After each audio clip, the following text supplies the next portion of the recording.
రాష్ట్ర వ్యాప్తంగా దంచుకొట్టిన వాన వేర్వేరు ఘటనలో 5 మృతి.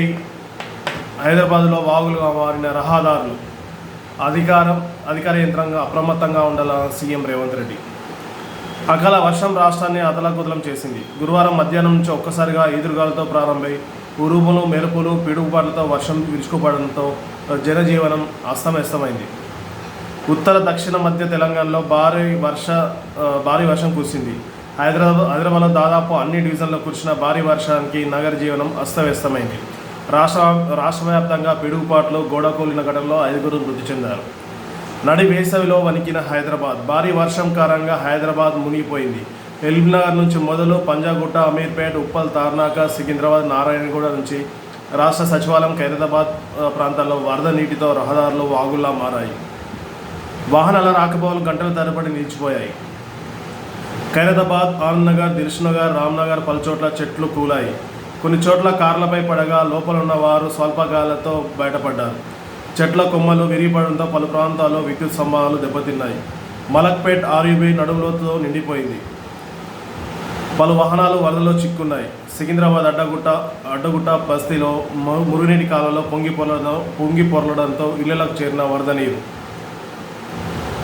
ఖైరతాబాద్ చౌరస్తా వద్ద బుల్కాపూర్ నాలా రహదారిని ముంచెత్తింది.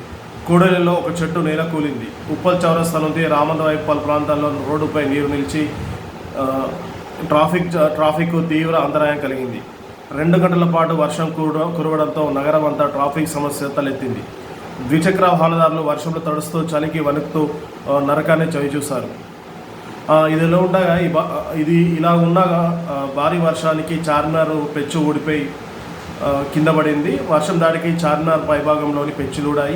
భాగ్యలక్ష్మి ఆలం వైపు మినార్ నుంచి కొంత భాగం నేల రాలింది. పెద్ద శబ్దంతో శిథిలాలు కింద పడ్డాయి. సమీపంలోని పర్యాటకులు భయంతో పరుగులు తీశారు. ఎవరికి ఎలాంటి ప్రమాదం చోటు చేసుకోలేదు. 4 ఏళ్ల కిందట మరమ్మతులు చేపట్టిన ప్రాంతంలోనే మళ్ళీ దెబ్బతిన్నట్లు అధికారులు గుర్తించారు. ఒకసారి హైదరాబాద్లో భారీగా ఈ వర్షాలు నమోదైన ప్రాంతాల్లో యాదాద్రి 9.7, హిమాయత్ నగర్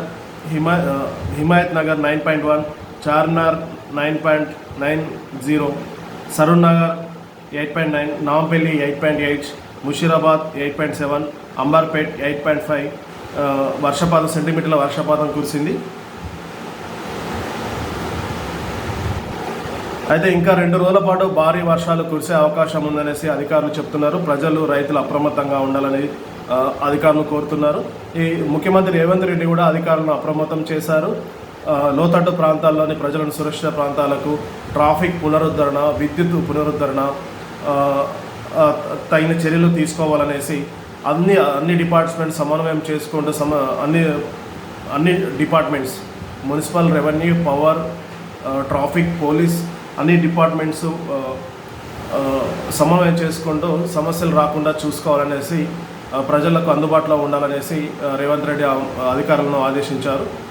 అయితే దీంతోపాటు రైతులకు కూడా భారీ ఎత్తున నష్టం జరిగినట్టు తెలుస్తుంది. తెలంగాణలో ఉత్తర దక్షిణ తెలంగాణలోని అధిక వర్షాలు కురిసినట్టు తెలుస్తుంది.